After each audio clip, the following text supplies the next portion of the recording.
నమో వెంకటేశయ. ఓం బ్రాం బ్రీం బ్రౌం సహ ఉదయం నమః. Hello everyone, welcome to Vivel astrology. ఈరోజు మనము పవన్ కళ్యాణ్ గారి హారోస్కోప్ ఒకసారి పరిశీలిద్దాం. ఆయన రాజకీయ భవిష్యత్, పొలిటికల్ కెరియర్, జన్మజాతకం ప్రకారం ఎలా ఉండబోతుందో చూద్దాము. దానికంటే ముందు ఆయన పుట్టిన సంవత్సరం 1971 అని చాలా వెబ్సైట్స్‌లో, యూట్యూబ్‌లో కానివ్వండి, గూగుల్‌లో కానివ్వండి మెన్షన్ చేశారు. కానీ రీసెంట్‌గా ఫ్యూ డేస్ బ్యాక్ సినీ సన్నిహితుల ద్వారా ఆయన పుట్టిన సంవత్సరం 1967 అని తెలిసింది. అది ఆయనే వేరే వాళ్ళకిచ్చి ఆయన జాతకం పరిశీలించమని ఇచ్చారంట. అది నాకు వేరే వాళ్ళ ద్వారా వచ్చింది. ఆ బర్త్ ఇయర్ 1967 బేస్ చేసుకొని నేను వాలిడేట్ చేశాను. ఆయన సినిమా ఎంట్రీ కానివ్వండి, పొలిటికల్ ఎంట్రీ కానివ్వండి, అలాగే ఆయన cinema hits, flops, life, marriage అవన్నీ వాలిడేట్ చేస్తే 100% ఆయన బర్త్ ఇయర్, పుట్టిన సంవత్సరం 1967 అని తెలిసింది. కన్ఫర్మ్ అయింది.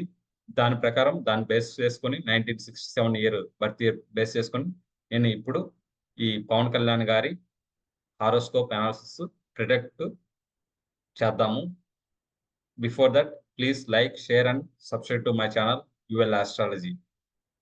ఇప్పుడు మనం పవన్ కళ్యాణ్ గారి హారోస్కోప్ చూద్దామండి.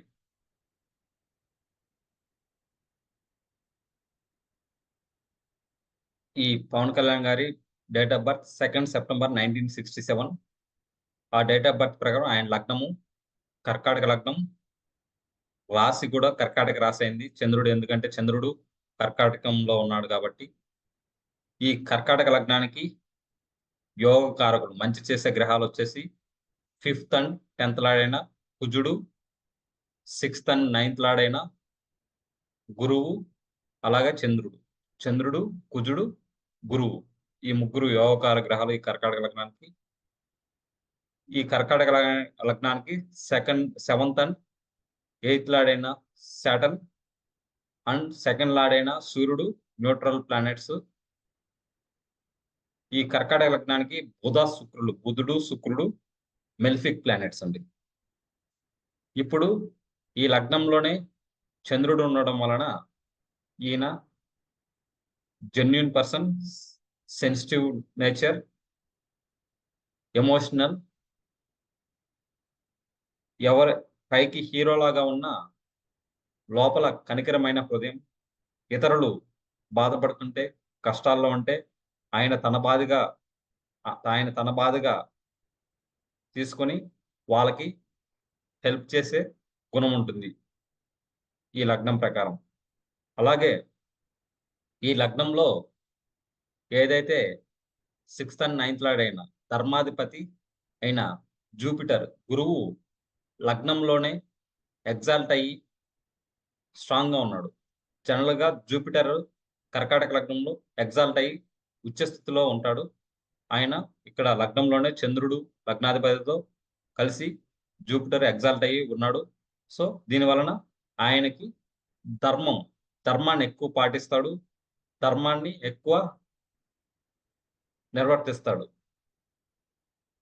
కానీ 7th అండ్ 8th లాడైన శనీశ్వరుడు 9th హౌస్‌లో ఉండడం వల్ల, ఆ 9th హౌస్ కూడా జూపిటర్ హౌస్, మీనరాశి ఉండడం వల్ల శనీశ్వరుడు 7th and 8th lord 9th హౌస్‌లో ఉండడం వలన కొన్ని సార్లు ధర్మ విరుద్ధమైన పనులు చేస్తాడు. దాని వలన కొన్ని కట్టుబాట్లు బ్రేక్ చేయడం కూడా జరుగుతుంది. ఎందుకంటే 7th and 8th lord in 9th house ఉండడం వల్ల, జూపిటర్ అది గురువు ఇంట్లో ఉండడం వల్ల. కానీ ధర్మాన్నే ఎక్కువ నిర్వర్తిస్తాడు. ఎందుకంటే లగ్నంలో జూపిటర్ ఎగ్జాల్ట్ అయ్యి స్ట్రాంగ్‌గా ఉన్నాడు కాబట్టి. ఇంకోటి ఏంటంటే ఈ మార్స్ ఏదైతే కుజుడు ఉన్నాడో 5th lord in 5th house, own హౌస్‌లో, అది వృశ్చిక రాశిలో సొంత ఇంట్లో ఉన్నాడు. 5th house is nothing but astrology ప్రకారం పూర్వ పుణ్య స్థానం. అంటే పూర్వ జన్మలో ఏమైనా పుణ్యాలు చేస్తుంటే ఈ జన్మకి అవి క్యారీ ఫార్వర్డ్ అవుతాయి. సో అందువలన ఆయనకి ఎక్కువ పేరు ప్రతిష్టలు మార్స్ ఓన్ హౌస్‌లో, వృశ్చిక రాశిలో 5th house lord in 5th హౌస్‌లో ఉండడం వల్ల పేరు ప్రతిష్టలు బాగా వచ్చాయి. ఓకే. ఇప్పుడు నెక్స్ట్ రాహువు చూసుకుంటే, రాహువు ఎక్కడున్నాడు అంటే మేషరాశిలో కుజుడింట్లో ఉన్నాడు, 10th హౌస్‌లో ఉన్నాడు. ఈ రాహు 8th లార్డ్ అధిపతి. మామూలు కుంభరాశికి అధిపతి ఇద్దరు. శనీశ్వరుడు, రాహు. ఈ Rahu 8th lord in 10th house. So, ఉన్నదానికంటే ఎక్కువ కష్టపడాలి రాహు. ఇది ఈ ఆయన వ్యక్తిత్వం గురించి. ఇప్పుడు నవాంశ చార్ట్ చూస్తే, నవాంశ చార్ట్‌లో లగ్నము మకర లగ్నం అయింది. ఈ లగ్నానికి అధిపతి శనీశ్వరుడు. ఇప్పుడు ఈ లగ్నానికి 9వ ఇల్లు కన్యా రాశి. ఈ కన్యా రాశి అధిపతి 11th హౌస్. వృచ్చికంలో బుధుడు ఏదైతే కన్యా రాశి అధిపతి బుధుడు ఉన్నాడో 11th హౌస్ బాధక స్థానంలో ఉండడం. ఓకే. నెక్స్ట్ ఈ కన్యా లగ్నానికి, ఈ మకర లగ్నానికి 12th హౌస్‌లో కేతువు, సాటర్న్ కలిసి ఉన్నారు. ఎవరికైనా సరే 12th హౌస్‌లో కేతువు ఉంటే వాళ్ళకి వైరాగ్య భావం. మనసులో వైరాగ్య భావం ఉంటుంది. అంటే డిటాచ్‌మెంట్, మోక్షం. ఎవరికైనా సరే 12th హౌస్‌లో కేతువు ఉంటే మోక్షానికి దగ్గరున్నట్టు. సో, ఆయన దేని మీద అంత ప్రాకులాట ఉంది. ఎందుకంటే మకర లగ్నంలో నవాంశలో 12th హౌస్‌లో శనీశ్వరుడు, కేతువు కలిసి ఇద్దరు కంజంక్ట్ అయి ధనుసు రాశిలో ఉన్నారు. మళ్ళీ ధనుసు రాశి అధిపతి ఎక్కడున్నాడు? జూపిటర్ మీన రాశిలో ఉన్నాడు. సొంత ఇంట్లో. మీన రాశి జనరల్‌గా హారోస్కోప్ ప్రకారం ఏంటి? 12th house. సో, అక్కడ కూడా చూడండి. సో, దీనివల్ల ఆయనకి ఎక్కువ డిటాచ్‌మెంట్, వైరాగ్య భావం మనసులో. దేని మీద ఎక్కువ ప్రాకులాట అనేది ఉండదు. అది it is a good quality. ఈ కలియుగంలో ఇట్స్ గుడ్ క్వాలిటీ. మోక్షానికి దగ్గరగా ఉండడం అది ఎవరైనా కావాలని కోరుకుంటారు. దగ్గరగా ఉన్న మోక్షం. సో, వైరాగ్యం భావం అనేది దీని వలన ఉంటుంది. నెక్స్ట్ ఇప్పుడు చూడండి ఈ మకర లగ్నానికి 7th హౌస్‌లో శుక్రుడు, కుజుడు కలిసి కర్కాటక రాశిలో ఉన్నారు. ఈ కుజుడు జనరల్‌గా కర్కాటక రాశిలో నీచబడి ఉంటాడు. డెబిలిటేట్ అయి ఉంటాడు. సో, ఈ శుక్రుడు, కుజుడు 7th హౌస్‌లో ఉండడం వలన మోర్ థాన్ 1 మ్యారేజ్. ఎవరికైనా సరే 7th హౌస్‌లో శుక్రుడు, కుజుడు ఉండడం వల్ల మోర్ థాన్ 1 మ్యారేజ్. సో, అందువల్ల ఆయనకి more than 1 marriage that too కుజుడనే అతను డెబిలిటేట్ అయ్యి ఉండడం. అందులోను ఈ 7th లార్డ్ ఎవరైతే కర్కాటక రాశి అధిపతి 7th లార్డ్ ఉన్నాడో ఆయన 10th హౌస్‌లో ఉండడం. 10th హౌస్ అంటే ఏంటి? కెరియర్.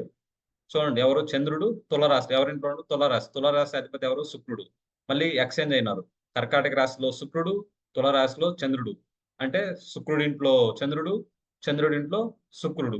ఈ విధంగా ఉండడం వల్ల సేమ్, సేమ్ ప్రొఫెషన్‌లో ఉన్న వాళ్ళని మ్యారేజ్ చేసుకోవడం జరిగింది ఆయన. ఓకే. నెక్స్ట్ ఇప్పుడు దశలు చూద్దాం. దశలు చూస్తే రాశి చార్ట్ ప్రకారం ఆయన దశ 96లో ఈ శుక్రుడు మహాదశలో ఆయన సినిమాలోకి ఎంట్రీ ఇచ్చాడు. అక్కడ అమ్మాయి, ఇక్కడ అబ్బాయి. చూడండి శుక్రుడు దశ. మళ్ళీ శుక్రుడు చెప్పాను కదండీ! శుక్రుడు is nothing but cinema, art. చూడండి ఎవరికైతే శుక్రుడు స్ట్రాంగ్‌గా ఉంటాడో, వాళ్ళు స్ట్రాంగ్‌గా చార్ట్‌లో ఉంటారో వాళ్ళకి సినీ ఎంట్రీ ఈజీగా ఉంటుందన్నమాట. ఇక్కడ చూడండి 1996లో వచ్చాడు.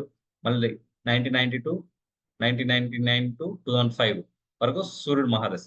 సూర్యుడు ఎక్కడ? ఈ కర్కాటక రాశి, రాశి చార్ట్ ప్రకారం కర్కాటక రాశికి లగ్నానికి 2nd హౌస్. అంటే 2nd హౌస్‌లో ఉన్నాడు. అంటే ధనం, ధనస్థానంలో ఉన్నాడు. సో, ఓన్ హౌస్‌లో సింహరాశిలో ఉన్నాడు. సో, ఎక్కువ ధనం ఈ ఈ పీరియడ్ 1999-2005లో బాగా సంపాదించాడు. నెక్స్ట్ 2005-15లో మంచి పేరు ప్రతిష్టలొచ్చాయి. ఎందుకంటే ఈ దశలో 3 మహాదశ మంచి పేరిస్తాడు. ఏమంటే లగ్నాధిపతి కాబట్టి నెక్స్ట్ కుజుడు కూడా మంచిగా ఇస్తాడు. సో, ఈడ మంచి పేరు ప్రతిష్టలొచ్చాయి. ఓకే. కానీ ఇప్పుడు జరుగుతున్న దశ 2022 నుంచి రాహు మహాదశ జరిగింది. ఈ రాహు మహాదశ ఏంటి? మనం ఇంతకుముందు చెప్పినట్టు 8th లార్డ్ కుంభరాశి అధిపతి రాహు. ఆయన 10th హౌస్‌లో ఉన్నాడు కుజుడింట్లో. సో, దానివలన ఎక్కువ శ్రమించాల్సి, ఎక్కువ కష్టపడాల్సి వస్తుంది. ఓకే. ఇప్పుడు ఒకసారి నవాంశ చార్ట్ చూద్దాం. నవాంశ ఆహ్, దశ చూద్దాం. నవాంశ చార్ట్‌ని బట్టి. నవాంశ చార్ట్‌ని చూస్తే చూడండి. నవాంశ చార్ట్‌ని చూస్తే శుక్రుడు మహాదశ ఎప్పుడు స్టార్ట్ అయింది? 2005-2025. ఈ టైంలో బాగా అసలు చాలా బాగా మంచి పీరియడ్. 2005-2025 మంచి ఇండస్ట్రీ హిట్. ఇప్పుడు చూడండి దీని ప్రకారం. ఇప్పుడు ఒకసారి దశాంశ. మనం దశాంశ ఎందుకు? నవాంశ is nothing but ninth is nothing but ధర్మస్థానం. సో, నైన్త్ మ్యారేజ్ కూడా మనం ధర్మస్థానమే అని చూస్తాం. సో, అందువల్ల నవాంశ చూసాం. ఇప్పుడు రాశి దశ చూసాం. ఇప్పుడు మనము రాశి దశ ప్రకారం ఏమని చెప్పాము? జరుగుతున్న దశ వచ్చేసి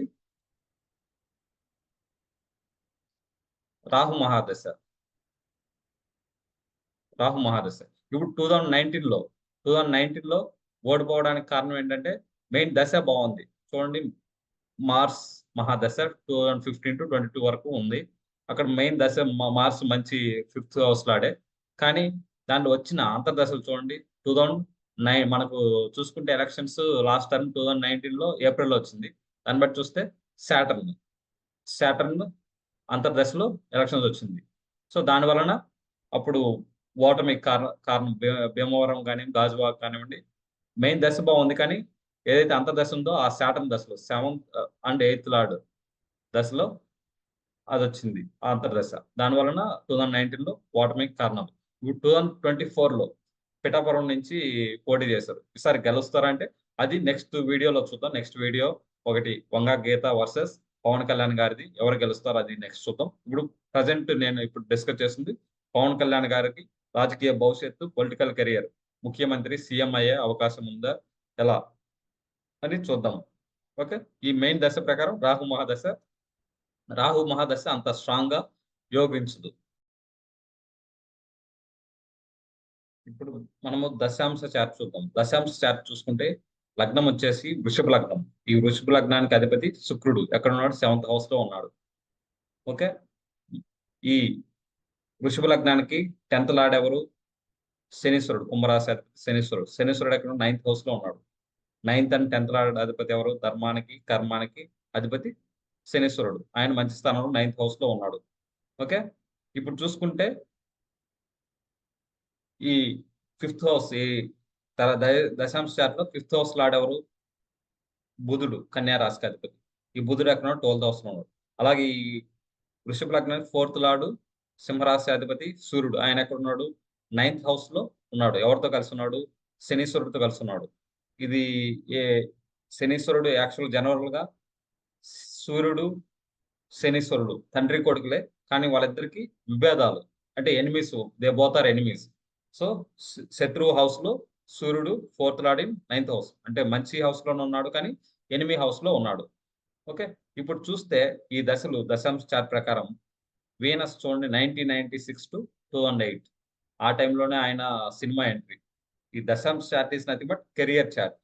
సో చూడండి 1996లో ఆయన కెరియర్ స్టార్ట్ అయ్యింది. ఓకే. శుక్రుడు మహాదశలో. శుక్రుడు ఈ వృషభ లగ్నానికి అధిపతి 7th లో ఉన్నాడు. మళ్ళీ లగ్నాన్ని చూస్తున్నాడు. అలాగే 10th లార్డ్ అయిన శనీశ్వరుడిని చూస్తున్నాడు. ఇక్కడ శనీశ్వరుడు మళ్ళీ ఇక్కడ చూస్తున్నాడు. దీని వలన 1996లో మంచి 1996-2008 మంచి కెరియర్ స్టార్ట్ అయింది. మంచి గ్రాఫ్ ఉంది. 2008-2020 సాటర్న్, ఏదైతే సాటర్న్ దశ వచ్చిందో 9th అండ్ 10th లార్డ్ వృషభ లగ్నానికి ఈ దశాంశ చార్ట్ ప్రకారం 9th అండ్ 10th లార్డ్ దశ వచ్చిందో 2008-20 మంచి ఇండస్ట్రీ హిట్స్, బ్లాక్ బస్టర్స్ అన్ని. గబ్బర్ సింగ్ కానివ్వండి, అత్తారింటికి దారేది, నాకు తెలిసి ఇంకా 2005లో ఖుషి వచ్చింది. అత్తారింటికి దారేది, గబ్బర్ సింగ్ ఇవన్నీ తర్వాత వచ్చాయి. 2008 తర్వాత జల్సా కానివ్వండి, జల్సా ఇవన్నీ మంచి ఇదిలో వచ్చేసి మంచి సాటర్న్ బాగా గ్రేట్ హైట్స్ కి తీసుకొని వచ్చేసాడు. నెక్స్ట్ ఏమంటే ధర్మాధిపతి, కర్మాధిపతి కాబట్టి. నెక్స్ట్ చూడండి సన్ ఎప్పటి నుంచి 2020 నుంచి 32 వరకు సన్ వచ్చాడు. సన్ వస్తే ఈ సన్ ఏంటి? 4th lord in 9th house. Sun represents రాజకీయాలకి అధిపతి. సన్ అంటే king of all planets in astrology. ఆయన కింగ్. సో అందులోనూ ధర్మస్థానంలో ఉన్న రాజధర్మం అనేది పాటిస్తారు. కానీ మెయిన్ పొలిటికల్ దానికి లింక్ ఉందంటే ఇక్కడ 5th హౌస్ చూడాలి మనం. వృషభ లగ్నానికి 5th హౌస్ ఏంటి? కన్యా రాశి. ఈ కన్యా రాశికి ఈ సూర్యుడికి ఏమైనా కనెక్షన్ ఉందా? ఎక్కడ డైరెక్ట్ కనెక్టివిటీ అనేది లేదు. సో అందువల్ల ఇక్కడ అంత పొలిటికల్ కనెక్టివిటీ అంత లేదు. కానీ రాజధర్మం అనేది పాటిస్తాడు ఈయన. ఈ చార్ట్ ని బట్టి చూస్తే చాలా వరకు రాజధర్మం 4th lord and 9th house మంచి ప్లేస్మెంట్. రాజధర్మం, రాజయోగం అనేది కలుగుతుంది. అన్ని బాగున్నాయి. కానీ ఇక్కడ ఈ చార్ట్ ప్రకారం చూసుకుంటే బాగుంది దశాంశ చార్ట్. అదే మనము ఈ రాశి చార్ట్ ప్రకారం చూస్తే మనకేమైంది జరిగే దశ రాహు మహాదశ 2022లో స్టార్ట్ అయింది. రాహు ఎక్కడున్నాడు?